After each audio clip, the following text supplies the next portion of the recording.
Olá pessoal, tudo bem? Bom dia, boa tarde, boa noite para você que acompanha a nossa disciplina de Termodinâmica aplicada em Engenharia Química 2. E nessa aula de hoje nós vamos resolver um exemplo aí ligado com o fator de Point. Fator esse que é muito relevante, iremos utilizar ao longo da disciplina em algumas outras análises e irei apresentá-lo hoje para vocês com base em um sistema com componente puro, para diferentes valores de pressão. Vamos estudar então o efeito da pressão sobre esse fator de Point. Vamos ver como a gente vai resolver isso olhando o enunciado do nosso problema. Esse é o enunciado do nosso problema, a gente pede que a gente considere um líquido puro incompressível com volume aí desse líquido em 100 cm3 por mol e temperatura de 300 Kelvin e pressão de saturação do componente de 35 bar. É pedido ainda que consideremos a fase de vapor como gás ideal e com base nisso a gente precisa calcular a fugacidade desse sistema nas seguintes pressões: 36, 45, 135 e 1035 bar. Ele ainda pede que a gente determine em quais desses casos a gente pode desprezar o fator de correção de Point e justificar assim a resposta, por que podemos desconsiderar o fator de Point nesses casos. Então vamos ver como faremos o desenvolvimento das equações necessárias para a resolução do problema, com base aí na teoria da nossa disciplina de termodinâmica aplicada, e vamos resolver esse cálculo aqui para expressões solicitadas. Então vamos à nossa etapa de cálculo, pessoal. Vamos construir os fatores que a gente tem com base na termodinâmica, com base naquilo que a gente vê de equacionamento e com base naquilo que temos de informação dada no nosso problema. A primeira coisa que eu vou calcular é o coeficiente de fugacidade desse componente na saturação. Eu sei que ele é definido como a fugacidade do componente na saturação dividido pela pressão do componente também na condição de saturação. Ali a gente não precisa da composição porque estamos tratando de um componente puro. Por sua vez, a fugacidade do componente na saturação é definida como YI vezes a pressão de saturação. A gente sabe que é um componente puro. Dessa forma, a composição do componente na fase de vapor vai ser igual a 1 e a fugacidade dele na saturação vai ser igual à própria pressão de saturação do componente. Fazendo a substituição ali, a gente verifica que a gente vai ficar com pressão de saturação sobre pressão de saturação, de forma que a gente pode escrever de forma muito direta que o coeficiente de fugacidade do componente I na saturação é igual a 1. Então já temos aí a primeira simplificação que a gente consegue fazer para a análise desse sistema. Segunda coisa, eu vou escrever a equação então para o cálculo da fugacidade do componente I nesse estado de condensação.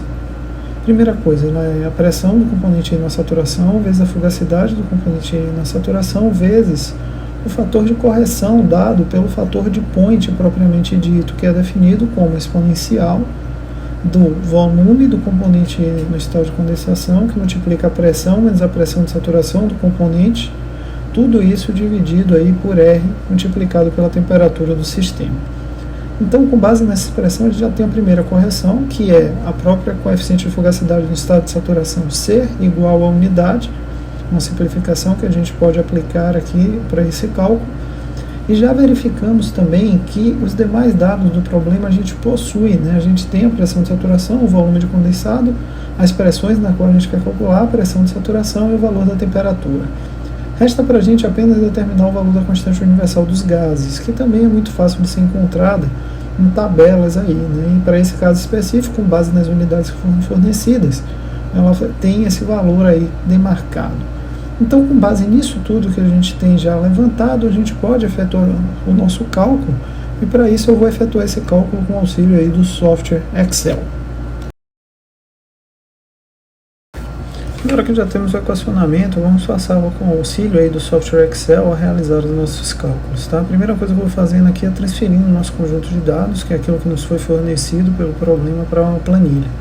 Primeiro, trouxe os valores de pressão no qual preciso efetuar o cálculo. Elas estão dadas em bar. Então a gente tem ali 36, 45, 135 e 1035 bar. O valor da constante R que eu vou usar é 8,314462. E esse valor tem unidade de centímetro cúbico por megapascal por Kelvin mol. Dessa forma, precisar transformar as pressões de bar para megapascal, tanto a pressão de saturação quanto as pressões do sistema. Essa transformação é feita de forma muito simples, basta dividir o valor por 10. No coeficiente de fugacidade na saturação vale 1, a gente calculou ele agora há pouco, e o volume ali do líquido condensado vale 100. Esse é o meu conjunto de dados, isso é o que me foi fornecido como característica e definição do nosso problema. Então, com base nesse conjunto de dados, a gente pode ali efetivamente realizar os cálculos necessários para a análise solicitada no nosso problema. Primeiro eu vou fazer a transformação de expressões de bar para megapascal, conforme eu comentei. Estou levando ali elas apenas, basta dividir por 10, né, pelo fator de conversão da transformação necessária. E vou passar ao cálculo do fator de point, né? O fator de point, vocês já devem recordar da equação, ela é exponencial aí do volume do condensado. Aqui é importante, quando vocês colocarem os valores que são constantes, né, vocês lembrem de marcá-los como constante. No Excel você consegue isso apertando a tecla F4 ou então incluindo os cifrões ali antes e depois da letra. Isso aí vai ser o volume do condensado que multiplica a pressão do sistema menos a pressão do componente da saturação, que também é uma constante, lembre-se de fixá-la. Isso aí dividido, né, pelo valor da constante universal dos gases, R, que também é mais uma constante para o nosso problema. E esse R é multiplicado pelo valor da temperatura do nosso sistema, tá? Que nesse caso é 300 Kelvin. Então, feito aí todos os cálculos necessários, a gente tem a determinação do próprio valor de point aí para o nosso sistema. Não esqueçam de colocar os parênteses necessários para o cálculo, né? E o valor de point para esse primeiro caso aí, ele vale 1, indicando que ele é uma correção aí nesse ponto desnecessário, mas daqui a pouco a gente conversa sobre isso. Então fiz o cálculo ali para todas as demais células, né, encontrando os respectivos valores de point. Agora vamos ao cálculo da fugacidade do condensado. Então a fugacidade do condensado ela é definida então como a própria pressão de saturação do componente vezes o coeficiente de fugacidade na condição de saturação, que no caso do nosso problema é a própria unidade, né, multiplicada pelo fator de point. Então a gente consegue aí determinar os valores de fugacidade do condensado, do componente no estado de condensação, de forma direta. Então aí apresentados os valores calculados. Observando, né, como ele pede na letra E que a gente determine onde o fator de point poderia ser desprezado, a gente consegue observar ali muito claramente para as duas primeiras situações de pressão, né, de 3,6 megapascal e 4,5 megapascal, esse fator de point apresenta um valor muito próximo da unidade, o que indica que poderíamos considerá-lo como desprezível nessas situações. Para as situações seguintes ali, a gente já consegue ver um aumento muito pronunciado desse fator, especialmente na pressão muito alta que está ali apresentada, de 1035 bar, que tem a finalidade didática de apresentar para vocês a discrepância que a gente tem desse valor de point em relação ao valor que a gente observa nas demais condições. Então, muito claramente a gente consegue ver para esse exemplo a dependência do fator de point com a pressão de operação do sistema. E quanto maior a distância da pressão do sistema em relação à pressão de saturação do componente, maior vai ser a relevância do fator de point dentro da nossa estrutura de cálculo. Então, pessoal, era isso que a gente tinha aí para o conteúdo dessa aula de hoje, esse vídeo exemplo. Espero que o exemplo tenha ficado claro. Em caso de dúvida, vocês sabem onde me contratam, aqui as formas de contato.